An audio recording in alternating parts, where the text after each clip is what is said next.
it's the only way you're ever gonna learn. You look back and it's all in the past. I'm dwelling on the thoughts I cannot say to you. If I don't say the words, then maybe it's not true. And it feels alright when they come and say. Good evening, welcome to NUFC Matters with me, Steve Ray. That is the Fans Forum. Delighted to be joined by George, Ian, Barry, Alan, Spenny, the Dark Lord, Kevin, and Darren was in the chat. He's back again. He's having a few issues with his internet tonight, Darren, but there he is. Good evening, Darren. We're going to dedicate this episode. This is becoming a running thing to a man who made the headlines for being the first £1 million player, who has just passed away, Trevor Francis. There he is with Pele. He's passed away today. Shocking news coming out of the world of sport. Following on from the sad news, of course, about one of BBC newsreaders passing away, George Alagaya, who will be, probably well known to most of you from being the anchor of the 6 o'clock news. But this is a sports podcast, and yes, our thoughts with Trevor Francis's family at this sad time. But let's start tonight's programme with a reflection on last night's game. Quite a late one for us guys who are sitting in England and watching it. It was a 12 o'clock start, and by the time the game finished, I think we're all heading to bed at about 2:30. I watched it. I enjoyed it. I certainly feel that the referees and officials have been told to let the game flow and let's have as many goals as possible to entertain the masses. But it was, for me personally, I enjoyed the game. I thoroughly enjoyed it. I thought Villa got off to a great start. First 20 minutes certainly dominated. I thought the rest of the first half, Newcastle came into their own. Elliot Anderson showing he's matured, beyond his years now, and is starting to look a real player. Really picking the game up by the scruff of the neck and giving it what for and getting Newcastle back into the game. And I give credit to Newcastle. I thought the shade of the first half. Second half, I thought Newcastle got off to a better start, but then Villa came back into it. It was to and fro that second half. I think a draw was a fair result. It was great to see, the major signings getting a run out, i.e. Barnes and Tonali. I think it was hard to judge Tonali last night on his performance because of the team that he started off in. I think Tonali starting off alongside Bruno and Joe Linton with Nick Pope and the regular back four behind him would be a bit different. But to plonk Tonali into the middle of a team with a back three, a goalkeeper that's probably unlikely to play this season, I just genuinely felt it was hard to judge. And as usual, the knee-jerk reaction on Twitter, beggared belief. But the performer of the night for me was Elliot Anderson. I thought he was outstanding, a Geordie lad, doing really well, and great to see. So that's my assessment of the game. George, what about you? Well, you've picked up all the points, Steve, is the honest answer. I mean, the number for me, the first thing is that was Villa's best team. Mm-hmm. That's they haven't got any more after that. Yeah. That was what they played last night. All the big names, all the big money was on the pitch. And who was the best player on the pitch? A local lad from Newcastle, Elliot Anderson. So they're the most important points for me. Started off with a peculiar. Eddie Howe was obviously trying something last night, and it didn't work. It's in the first 20 minutes. That's clear. But as regards the signings, I thought that although Tonali wasn't outstanding, he gave it everything he got. There was a couple of times he lost the ball, and within seconds he was back, getting it back again and giving it a go. And I like that, and other things. But I said the big thing for me was that. That was their biggest team, their best team, and yet the team we put out matched them. In fact, came back at them and could easily have gone ahead, but it wasn't to be. But I certainly enjoyed the game. It was a good game to watch, really. It was a proper football game. Referees, well, I think there'd have been half a dozen yellow cards in a normal league game after a game like that last night, because there were all sorts of fairly hard tackles being allowed to go that wouldn't even get past the referees in this day and age. So I thought Steve's right. The referees might have been told, well, it's all right being told, but if somebody gets a serious injury because of a silly tackle, it's not that entertaining for anybody, the fans or anybody else. So, but I enjoyed it, every minute of it, and it leaves us still quite confident that we're where we are. And when Eddie's had another 2 weeks with them all together, and we'll pick our first team when we'll go out on St James's Park against Aston Villa, they're not going to find it quite so easy if that was their team last night.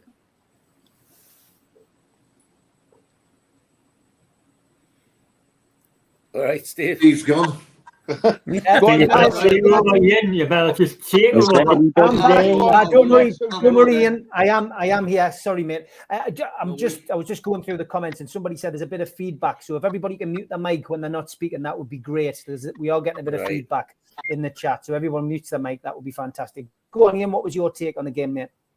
Very, very, very similar to what you both said. Really, the three at the back I hate, if I'm being honest. And he's got to do it. He's got to experiment with these things. When's a better time to do it? I don't like three at the back anyway, as a general rule. And I just thought at first they were just carving straight through the middle of us like a hot knife through butter. Once the players sort of got used to the system a little bit more and tweaked it a little bit, I think that we came back into it, like you said, after the first 20 minutes, we were the better team for the rest of that half.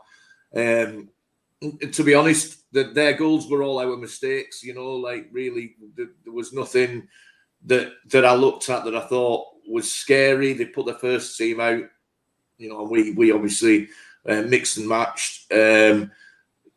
So I wasn't disappointed after 20 minutes or 15 minutes. I thought, oh, flipping heck, I stayed up for this. But yeah, no, I had a feeling we'd come back into it, and I thought it was a good experiment.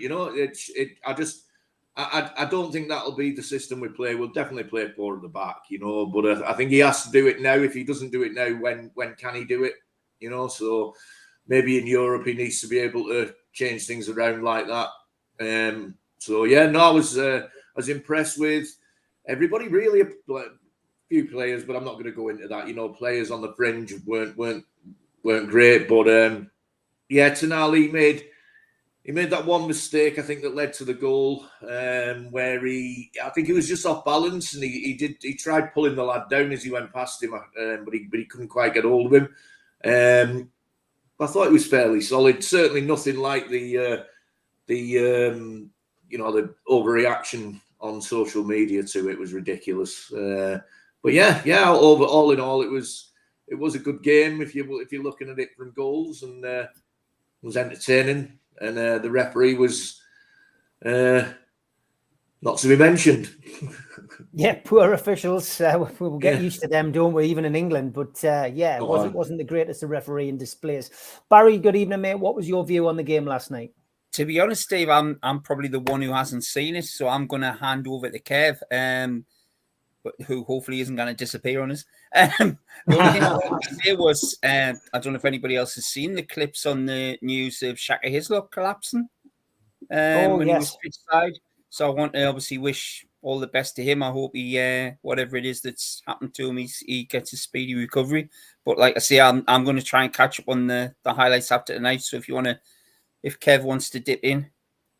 Yeah, go for it. Go for it, Kev. And yeah, our thoughts are with Shaka. I think wearing a suit, shirt, and tie in that heat probably had something to do with it. I think the heat out there was extreme, and I just don't think he was used to it. But we'll wish him well. Kev, interesting game. Not one for the defences. No, it wasn't, and I was shocked that they went 2 or 3. Unfortunately, I genuinely felt sorry for Paul Dummett. I think he was, that lad's I could run faster than him, to be perfectly honest.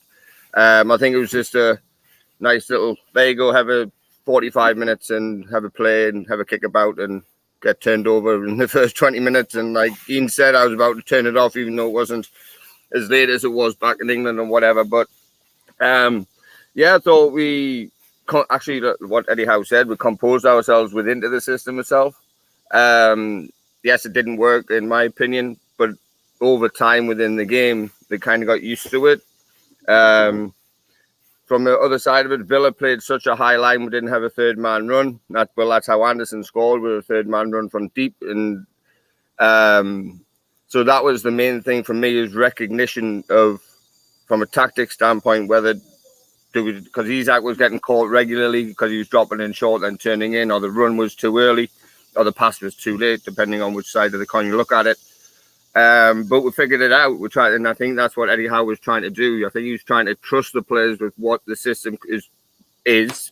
We're not going to change it, and we'll have to figure it out. We'll have to be composed once we get into the rhythm of the game. And we've done that, and we got back in at 2-2. And I thought, yeah, and then again, their third goal was poor defensively with a lack of reaction with a save off the post, which was a great save, by the way. He can only do what, that's all he could do. But then the reaction from the other lads who were in there, I can't remember who it was. I mean, Botman just came on, whoever else just came on. So it was a little disappointing to start the second half that way again, but we got back into it. We kept going, we kept working hard, and that's the character of the team, which was nice to see. And just for all the English watchers on the show, that's the standard of American MLS refereeing every week. That's what we see. And it's Howard Webb style. We'll say that. That's who taught all these referees how to referee. So, and I was nearly jumping up and down through my ceiling about half the stuff. I thought, with a couple of penalty decisions and the recklessness of both teams, essentially, it got a bit feisty, which, to two Premier League teams having to tear up in the middle of Philadelphia. But yeah, I thought it was an interesting display, but happy that we didn't lose. So yeah, it's and obviously with the heat, thankfully we played at 7 o'clock, not 4 o'clock, which is another point what I was going to make. The 4 o'clock game was refereed by English officials. The 7 o'clock game, the later game, our game, was refereed by MLS officials, which I thought was very interesting. Watching it as a whole. So again, like I said, Elliot Anderson, man of the match for me. Bruno and Tonali sitting together within a midfield 4 or 5 or whatever it was. That doesn't work. When Joe Linton come on, he changed the game because he broke play up. And then and it just released Tonali and Bruno a little bit further forward, which was interesting. So yeah, it was a good performance. I'll give more of a more detailed report what I see tomorrow in their training session and see what they're going to be working on and looking at. So yeah, I'll pass it on to Darren with his new shirt on. Yes, Darren, there he is. He's got his new shirt on. Darren, good evening, mate. Somebody in the chat saying, good to see you at Heaton Stand on Saturday, Darren. Surely your opinion on Elliot Anderson is changing after last night. Well, is it, Darren? He looked good. He's looked good the last couple of games. He looks more hungry and he's bulked up a bit. He's not too skinny anymore.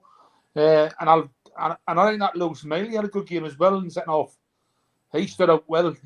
He competed with the kid who Villa got from Leicester, Tillemans. He didn't look out of shape. He looked all right. He held his own ground. The all friendlies is just about get your fitness up, and you can't really criticise too much. But we're doing all right. It's just about players, just getting players in. It's like you said. I was quite happy. Now we'll come back. We didn't just getting beat 2-0. Just didn't fall. We wanted to come back. See how Newcastle, we didn't give up. Like I say, it was good to watch, and it's probably like 2 o'clock in the morning, like you're going to sleep, like, and then up at 6 o'clock. Okay, Alan, is it a critique from you, or are you was the positives? What was your thoughts about last night's game? I thought it was very positive. Thankfully, lads, I've got to admit, I'm like Barry. I missed the first 15 minutes, which was just as well. I was still crying over England not getting a ball. The day I was looking out the window and I forgot the game was on at 12 o'clock. I was hoping the rain would stop. But anyway, I saw the game after that. Thankfully, I saw the best of the game from our point of view. I thought Anthony Gordon looked really sharp in the second half when he came on. I thought he was really, really good. I thought, like Darren says, Lewis Miley was really good in the second half, held his own. There was a few positives, a few negatives.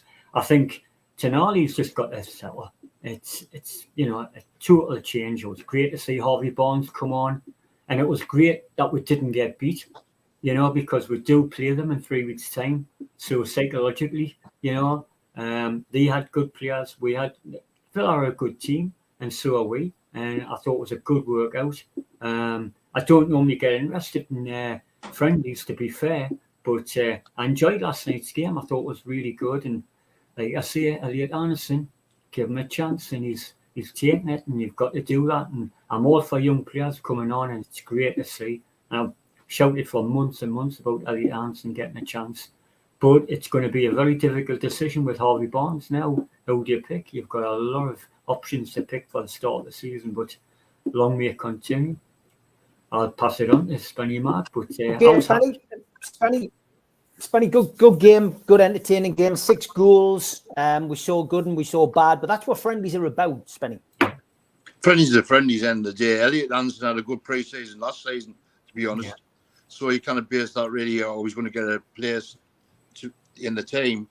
The good goals, as the lad said, Gordon had a good game. I was very impressed with Gordon, how fit he is, obviously, after his international break, we under 23 or 21s, whatever it is. We should have had a penalty. Callum Wilson's was definitely a penalty.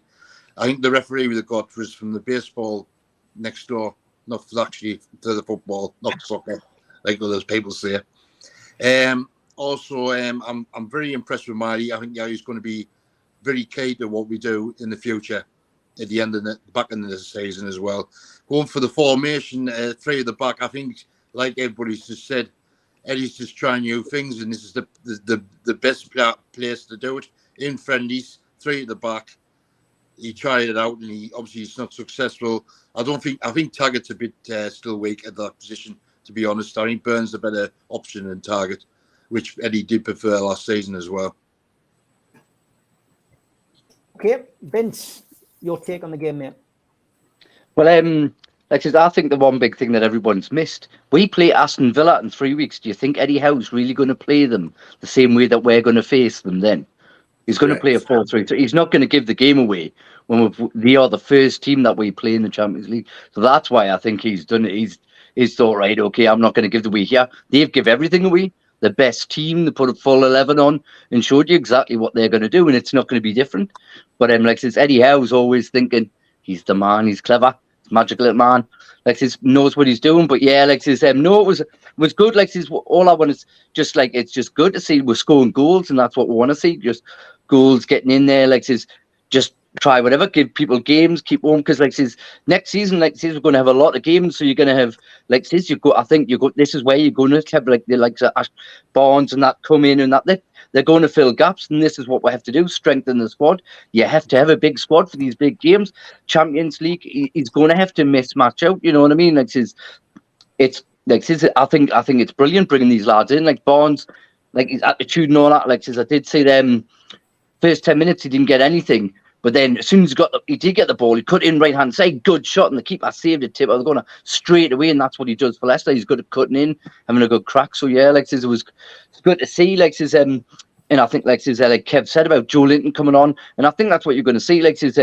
Allowing Tonali, and we want Bruno to get forward, create more, and Joe Linton we know can do that job. You can hold it and that so you're going to see a bit of a mix there and that. But yeah, it was good and fun. It's like it says, it's a friendly. You can't take much out of them.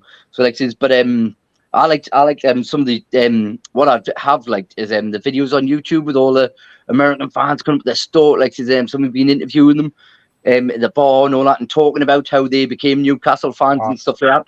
Absolutely loved it. Seeing the tailgate and all that. That was excellent. That was just hearing things out, and the fact that Miata and Shea Given went to the pub later on that night as well. And the bouncer ID'd me, dad as well. That was funny. But he said they said the bouncer's a joke. He just does stuff like that all the time. But it's brilliant. I think it's great. We're being out there. and you see all the players and that. And I loved the video of Joe Linton turning up and going, "New player, I'm a new player." I thought that was hilarious as well. Like this, but no, it's good to see. Like they're all interacting, they're all bonds, everyone, they're all. It's class, man. It's just this is all great. This is all just great stuff. Absolutely loving it. Going back to the friendly, so may I add, I think Newcastle's missed out on the merchandise stuff as well, because a lot of fans are going to the matches wanting tops and that, and you haven't got tops there. I think it was an ideal situation to sell some more gear and get more tops. But I think the problem with that is Castore aren't like his they're not fulfilling the orders and stuff like that. So like again, the tops and that, like the third one, I love it. Lovely top, new home one. Second one, I wasn't too sure about that, but like it's the actual orders and all that. They're just not filling stocks. Catch Mitch on Sunday, and he's talking about it. He's saying they've got seller out there, they've got stores out there to want to fill the tops, sell the tops and all that, and they're all empty. They can't get anything. Like so I think that's Castore's issue, and then the club just have to try and sort that out. But other than that, great, cracking. Just with that, real quick. There's Premier League fan zones and there's Premier League merchandise stores only, not official club stores. So that's why you might not see as much. I mean, agree with the points, Benny, but there's reasons why there's a Premier League official store where they get the official money and all that crap type of stuff. So just let everybody know. Last thing on the game, anybody hasn't seen the Premier League cam, it's well worth a watch. They attached a camera to Bruno yesterday whilst he was playing the game, and the footage from that is absolutely brilliant. And listening to what he says, how he calls for the ball, it's only a little clip, but absolutely brilliant. And if that's going to be something that they bring in, moving forward into coverage as an option, I think there'll be a lot of people watching the game from that angle, for just for the crack. But it was well worth watching anyway. Blue Rhythm Boy says it's great stuff from Howe during the interview with Lascelles, grabbing the mic to confirm he's still captain. I loved it. George, this interview went viral, and rightly so. Lascelles given his opinion on, all things black and white, and obviously being confirmed as captain again for this season. And, Eddie Howe waxing lyrical about him in front of him. And again, social media, quite a split reaction to that. But, when you listen to what Eddie Howe says about how important, he was behind the scenes. He had to play at Anfield, but he behind the scenes, he was superb.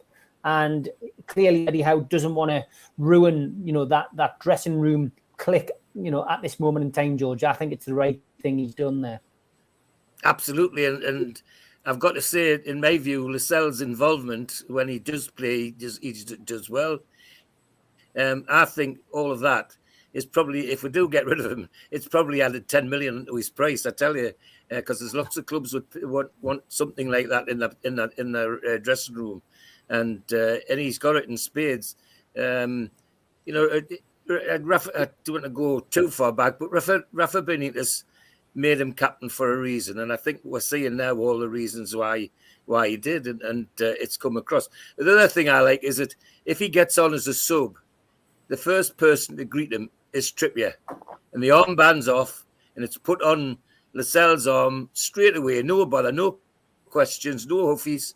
It really is a good sign for the club, the whole thing, and how well he just epitomizes it. The way he took the microphone, he actually grabbed the microphone. He wanted to say what he wanted to say, and he wasn't going to let anybody stop him.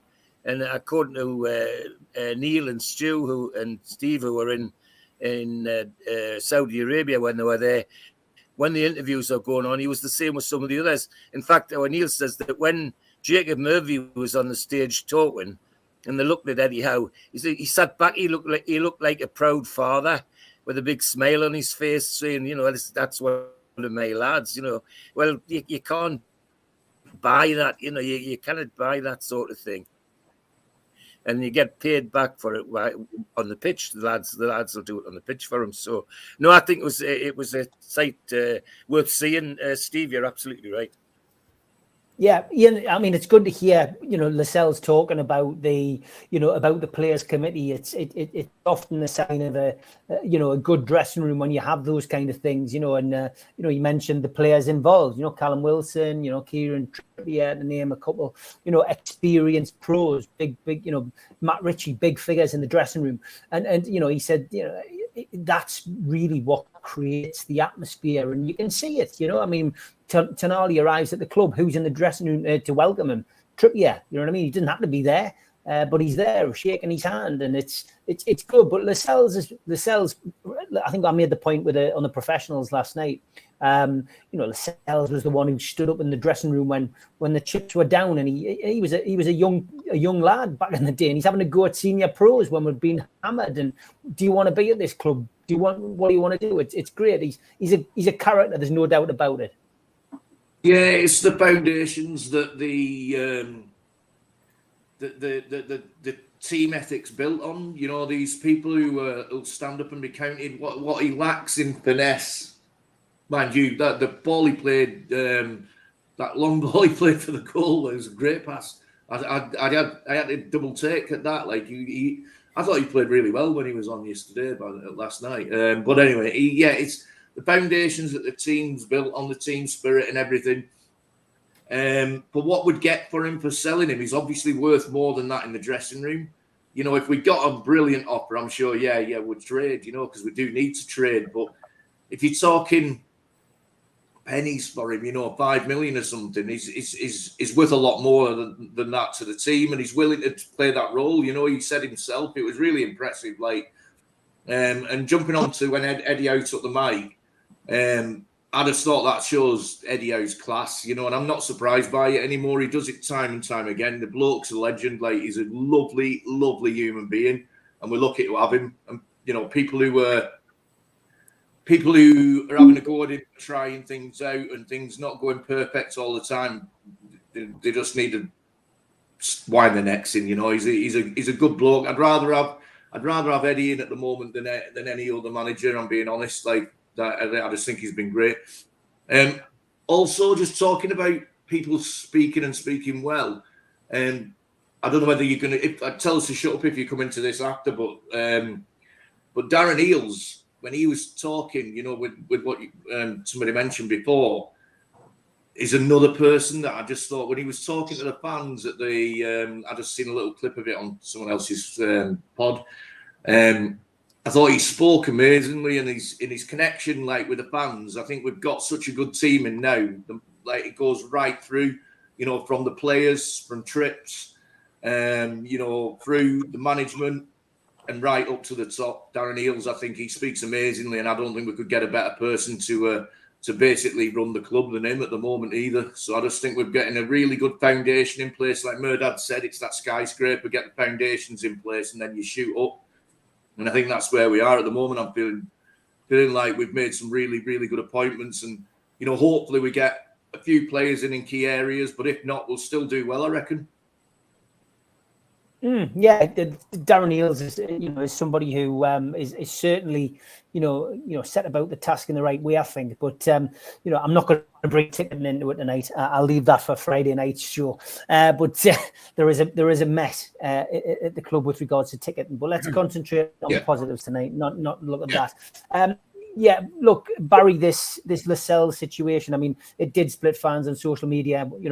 Some people are expecting him to be out of the club, but if it's good for the club, then why change it at this moment in time? We can change it next year, maybe, or the year after. It's a Rome wasn't built a day situation, and you don't want to go in and decimate the dressing room. When we've just finished fourth, we've qualified for the Champions League, and the club's buzzing, and we've improved the squad as well. But there's no room for sentimentality. We've got to get rid of Lascelles at some point. I'm sure we will. But what's your take on Lascelles staying? Are you happy or? Yeah, I mean, you look at the type of player Lascelles is, you look at his attitude. I mean, Steve, to be honest, he reminds me of when we had Kilcline as club captain. You knew coming at the end of Kilcline's days, he wasn't necessarily going to get a game in that team. He was there quite a while afterwards, secured, moved away from relegation, and he was there in the background. He was doing what Lascelles is doing now. He had the right attitude. He had he just represented the club so well. And I mean, the thing with Lascelles is he can still play. He can still be a decent member of the team when he's called upon to be on the pitch. Yes, he wouldn't be first choice, but then you're going to have a few players like that in the squad. And I think Eddie seems to have this emphasis around players that he can trust, that he knows are going to give 100% for the club.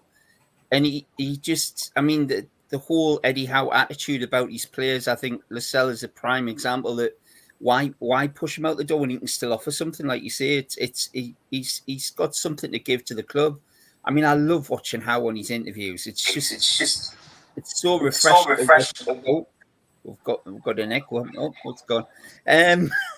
He just you've seen so many recent Newcastle managers. Joke and Joe comes to mind straight away, where you just think, God, I don't want to watch this interview. You know, you don't want to see him get interviewed. And Howe just seems to give this masterclass of how to behave. He's got this relationship with the reporters who are asking him questions, and he's not going to take any crap off them. He sort of gives them this look to say, you know, you've already asked us that. I'm not going to answer that. But at the same time, he's very open. He's very honest. And I just love that's the way the club is at the minute. And no, I'd keep Lascelles unless an amazing offer came in from. Personally, I think he'll be another good squad player for this season.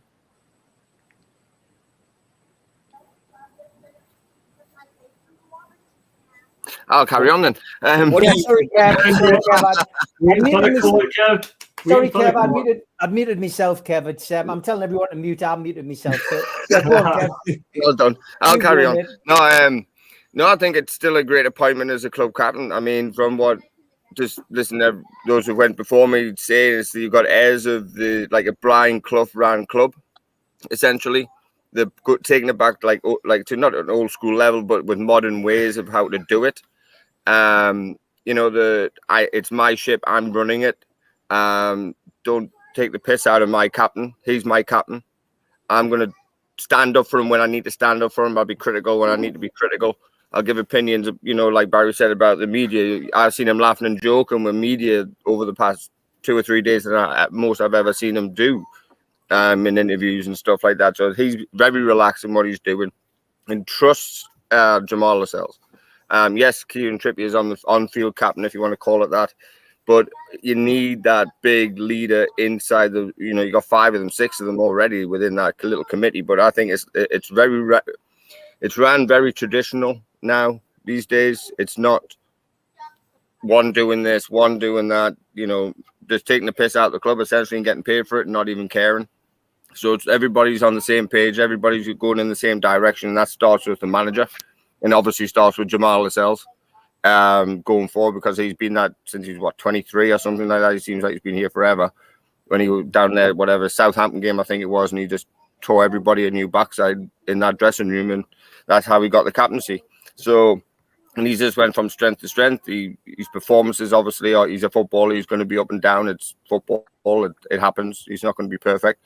But yeah, I think it's still a good appointment in and around the club. If we get some value for him further down the road, yeah, absolutely, we'll sell him on and have another leader. There's plenty of them in there. That's why we buy captains. That's why we buy top quality level players.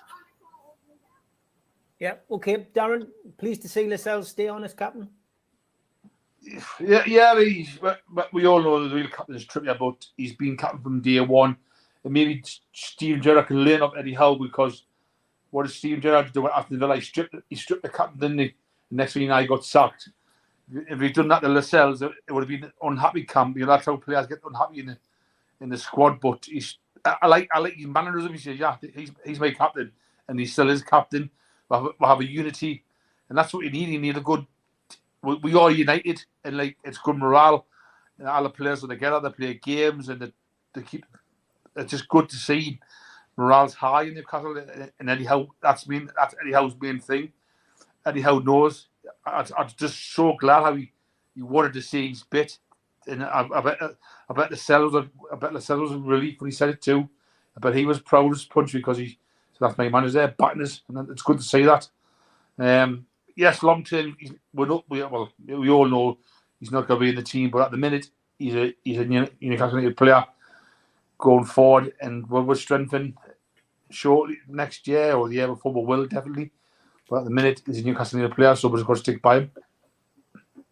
Okay, Alan? I totally agree what the lads have said, and especially Darren. You need unity. I hold my hands up, lads. He is not my favourite player. I've caused him worse than I'm with you, not Alan. I'm with you. you know, but for attitude, you cannot fault them. And look at the Leicester team that won the league. They didn't have any stars, but they had loads of leaders in the centre half. Ashley Williams, was it? I'm not quite sure.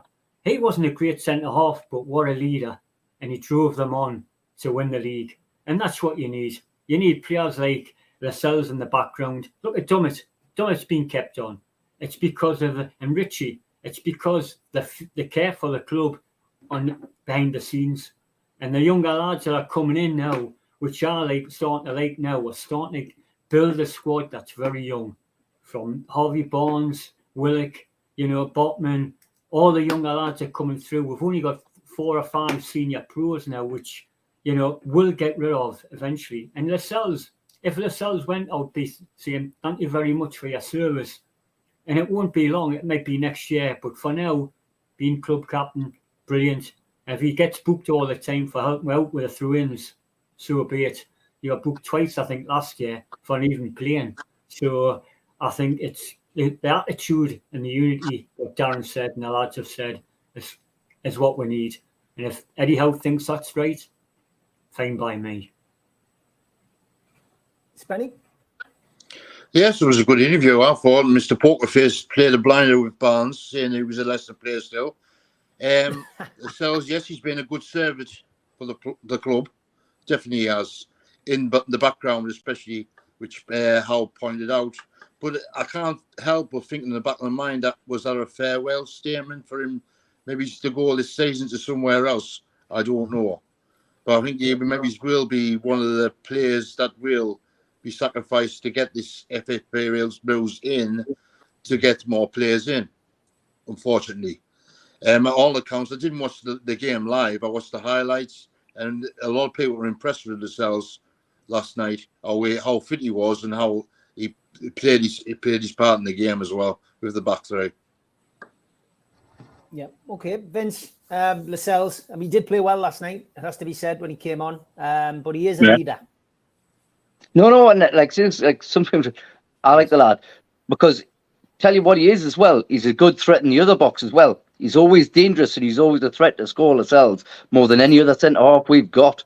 Like says he does, like he always brings that threat as well to his game. Yeah, no, like says it was great to see, and that's what you want. And like says Eddie Howe, like says it was just like says that the passion, and they're going, wait a minute, like says.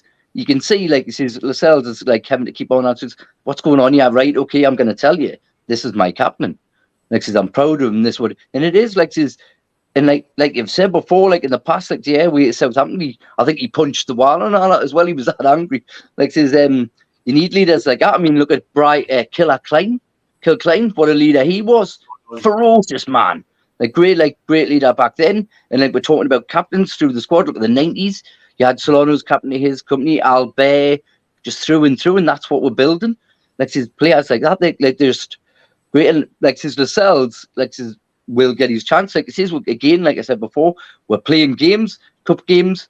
We're going to be, I think he's going to be used there and stuff like that. We'll get little chances here and there. He might not be the first one, but like says these leaders, and like Alan said there, look at like the fact that Steve's favourite player is being kept on, but he loves that Richie boy, like she said. Yes. But yeah, but and it, I bet you still got them shorts. I got you. I have, mate. Yeah, I still haven't managed to slim down enough to fit into them though. But I know that, and that's what you need. And that's what I love.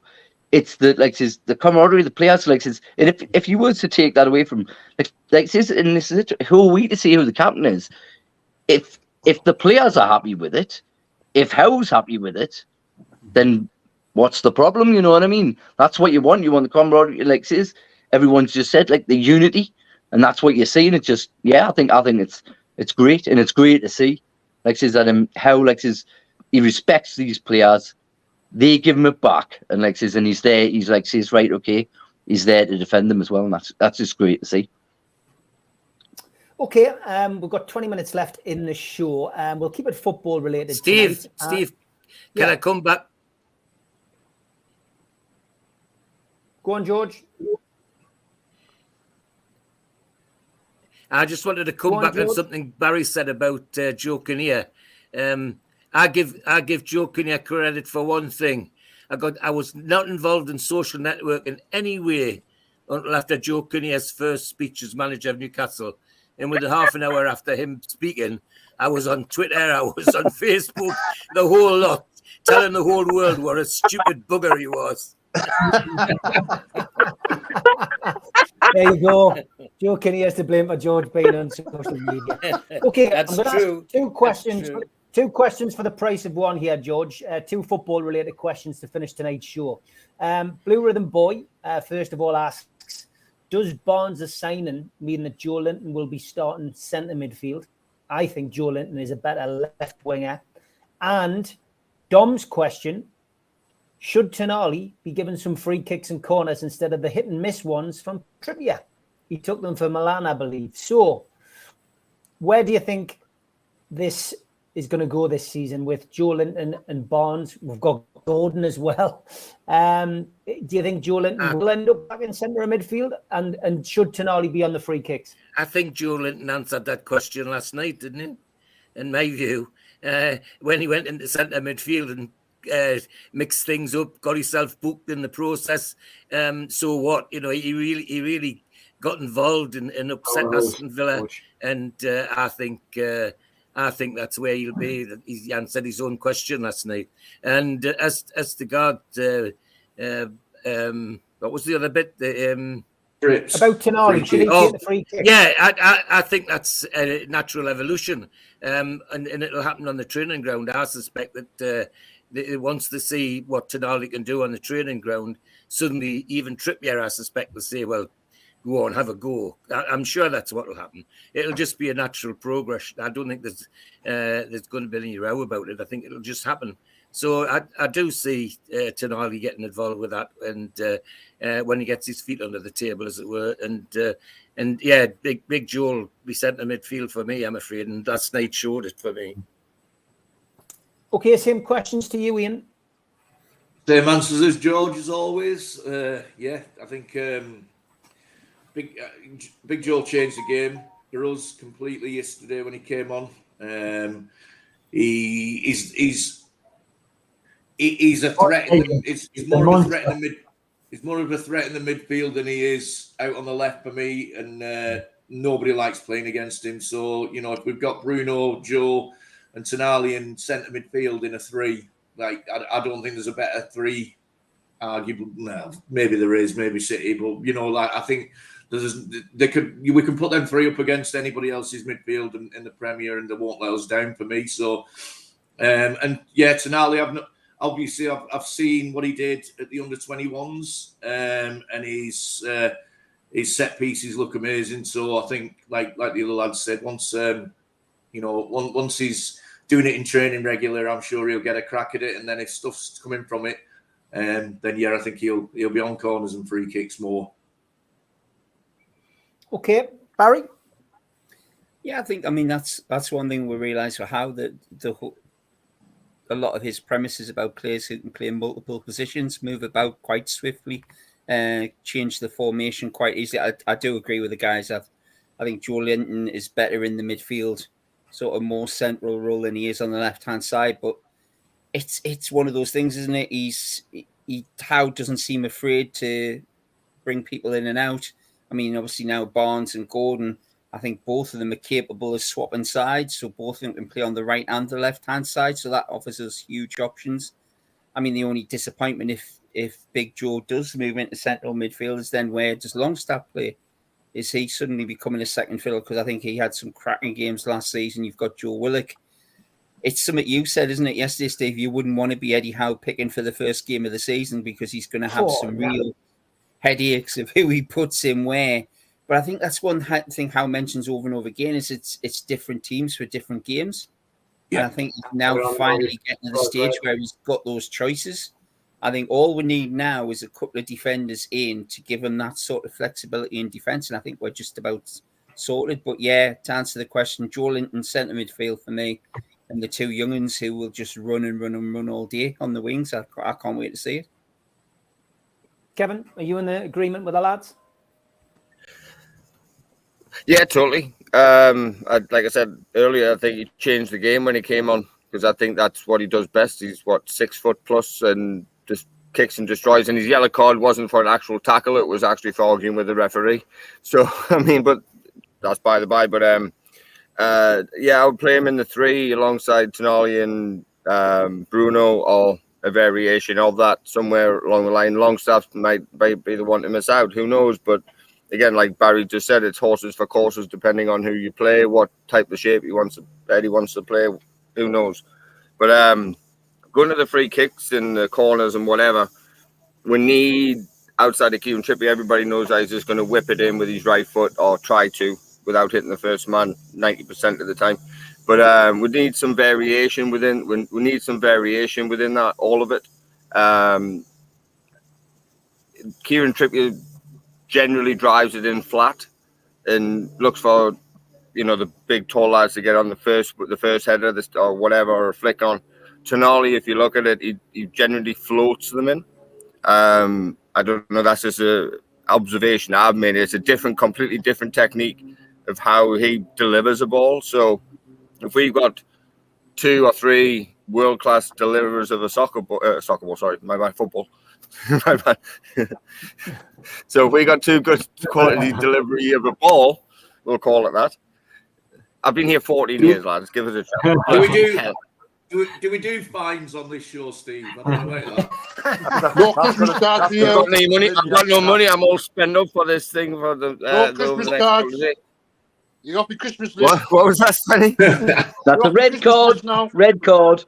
We're on the ball. Rewind. He's off. No, rewind.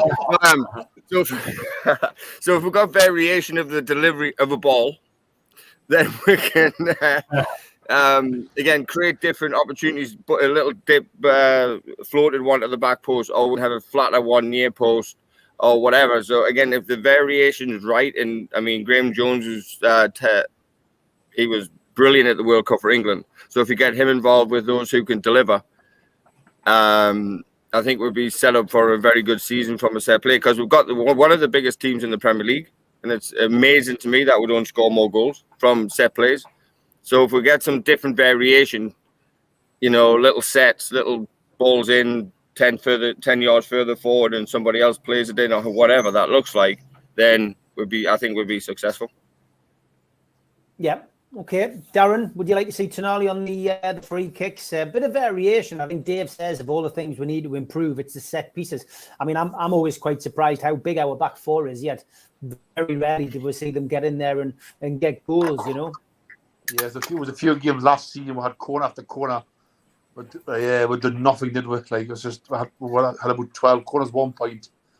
All the same. It's like watching replay, wasn't it, on the corners? Yes, so I wouldn't mind seeing Tonali, see what he can do. But see, Matty's target split, he's good on corners too. I like the left side on the right side, and take the corners and they whip it in a lot better. So he needs to change it up and set pieces. Like, well, Tonali, give it a chance. I think he will in the long run. But I'm going to hide Joe Willock in the midfield, because I wouldn't mind saying Tonali, Bruno and Joe Willock. I'm a big fan of Joe Willock. I like him driving forward with a football, going forward, So I'm a big Joe Willock fan. And Joe Willock he's more physical now. He's a lot better, but it's a good problem to have, the midfield ban. So we can't complain, can we? No, definitely not. Pointless complaining. Nobody listens, Alan. Well, what's your view?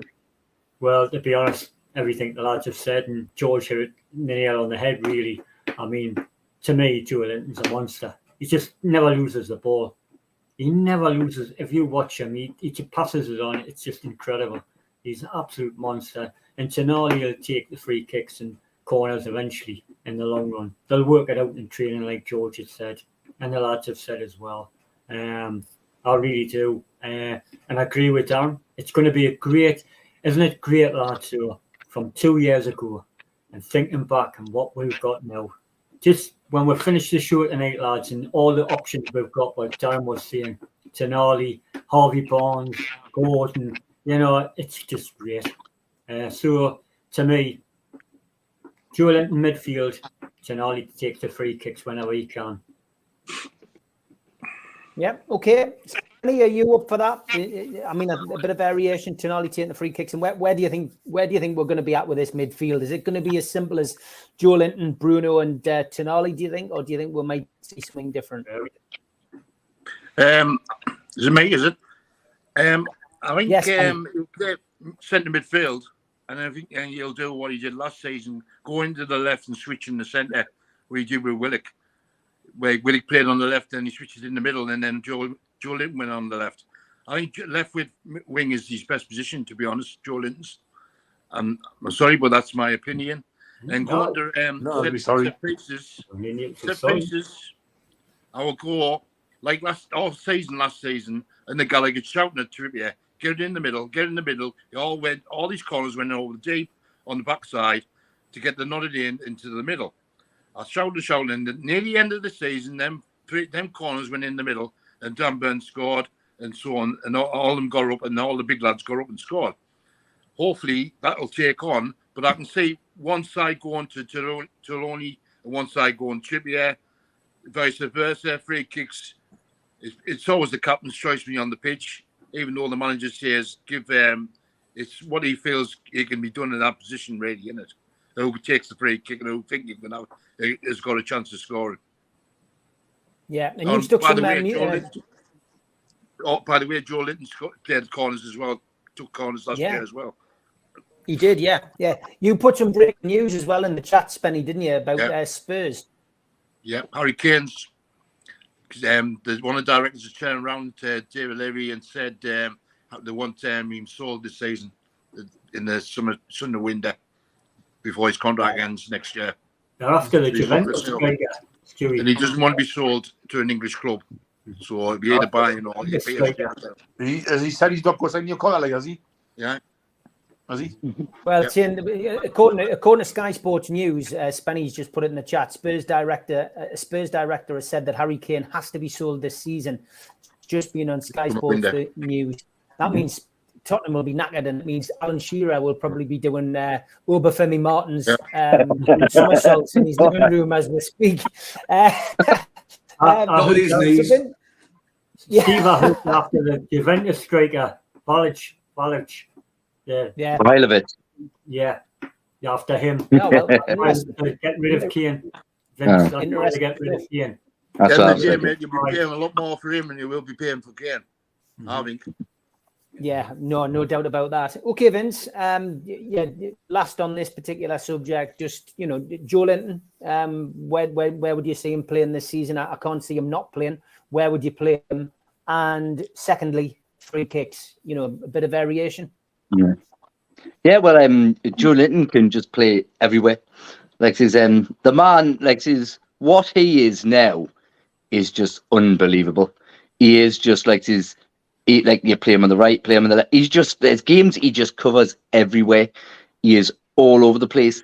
Like this is it. We're looking at him like you wouldn't have thought of that sitting in a midfield where like the likes of Bruno, Tonali. His level is just like someone put in the chat there. He's a destroyer of worlds. He is. He's just massive. And that's like Kev said before. Like they just fear him. You can tell when they look at him and you think he's coming. They try and get rid of the ball as quick as they can before he comes towards them because they're just terrified. Like says, like that. That's like, but I think like says like George is totally right. You see what they want from him because they want Tonali, Bruno pushing in. They know he can do the job, and like says his rate of winning the ball is up there with some of the best midfielders in the world.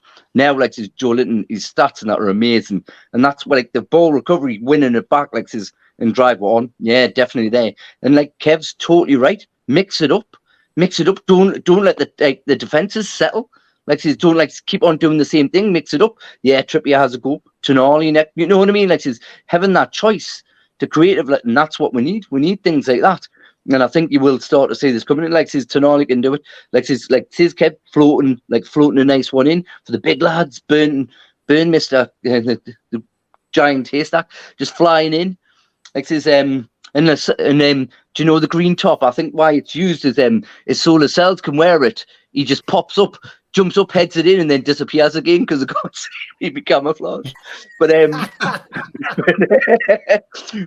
like says no, like I think like says the lad right, like says I think that's where you're going to see the beast of Joe Linton is just going to be there, just controlling the midfield. Because I look around in other people's midfields, used to have players like Vieira, Keane, stuff like that.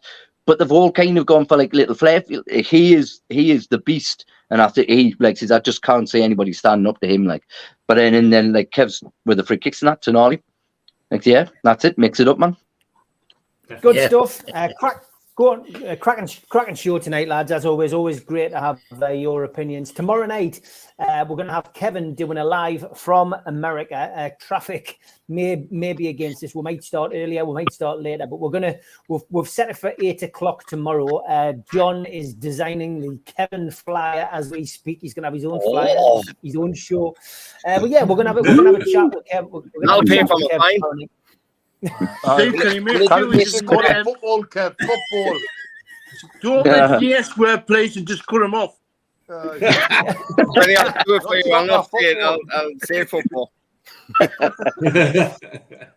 Great stuff. So yeah, we'll be doing it slightly later than we normally do it tomorrow, just so Kevin can get back through the traffic. But he's going to give us an update. He's going to go and watch the lads train tomorrow, so that will be great, and he'll give us an insight in what we can expect from Atlanta on Wednesday night, which should be a fantastic affair. Slightly later, of course, for you guys who might want to stay up and watch it. It's a slightly later kickoff. It probably means you'll be up until about 4 o'clock in the morning. So yeah, interesting stuff. But that's 8 o'clock tomorrow night. Looking forward to it, Kev. Big thanks to George, to Ian, to Barry, to Kev, to Darren, to Alan, to Spenny Mag, and to Vince tonight. Been a fans forum. Been a pleasure as always. Take care, lads. Good to see you, lads. Good to see you, lads. See you, lads. Bye. Bye. Big thanks to all our sponsors. Skips and Bins. Telephone 0800 25 45 25 3. Email inquiries at skipsandbins.com. Website skipsandbins.com. Easy contract free and pay-as-you-go waste collection. Thanks also to Mr. Vicky's Sauces, handmade in Cumbria. If you want to order some, then you can go to their website, mrvickies.co.uk, or telephone 01768 210 102. Thanks also to New Workwear. They were set up in 2018 and they are an agile and dedicated workwear provider. You can find them at their website, newworkwear.com. Thanks to Media Arts as well for all the help with the video side of things. If you want to subscribe to the channel, hit the subscribe button under this video.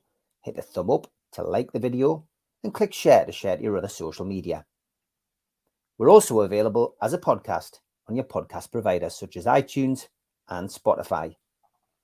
If you'd like to take out a cult membership, which means you get a cup, a pen, a membership card, a scarf, and entry into the monthly draw, then put your smartphone over this QR code now.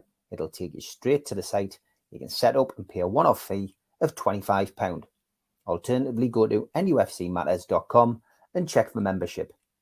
If you're a subscriber, you can apply for a free car sticker. Just email John at NUFCmatters.com to claim yours today. The new Shearer raffle is up and running. 150 tickets, £1 a ticket to win a limited edition Alan Shearer signed ball. Enter now at NUFCmatters.com. We've got a couple of events coming up. Newcastle United question and answer live with Liam Kennedy, Jordan Cronin and Dominic Skerr from Newcastle World and the Shields Gazette in association with NUFC Matters. Takes place at the Tyneside Irish Centre, 11th of August at 7 p.m. and tickets are £5. The Christmas event will be with Frank Clark and John Gibson, Thursday, December the 7th at the Tyneside Irish Centre. Tickets are £15 from NUFCmatters.com. And Waddle, Keegan and Beardsley, the class of 84 with special guests, takes place at the Tyne Theatre and Opera House on Westcott Road in Newcastle on Thursday, January the 25th. Tickets are available direct from the theatre, 0844 24 91 000, or go to the website for further details. And don't forget, starting on the 7th of August, you will be able to hear myself, Steve Wraith, on the Northeast Footy Breakfast. This comes to you in association with the Toon Radio. 7 o'clock till 9 o'clock, 5 days a week. Check out the Facebook for more details. We still do 7 NUFC Matters show a week for free. But if you want to help support NUFC Matters, then there are a few ways of doing it. Hit the like button on each live broadcast and video. This helps the channel grow. Hit the subscribe button and select the all notifications bell so you don't miss a single show. If you want to help us financially, then you can join the channel using this button with the membership starting at $1.99 a month. Or you can drop us a donation in the chat using a super sticker. We're also looking for sponsors. If you'd like your brand advertised on the flyers for the show and featured during the ad break, then email John at nufcmatters.com to arrange today.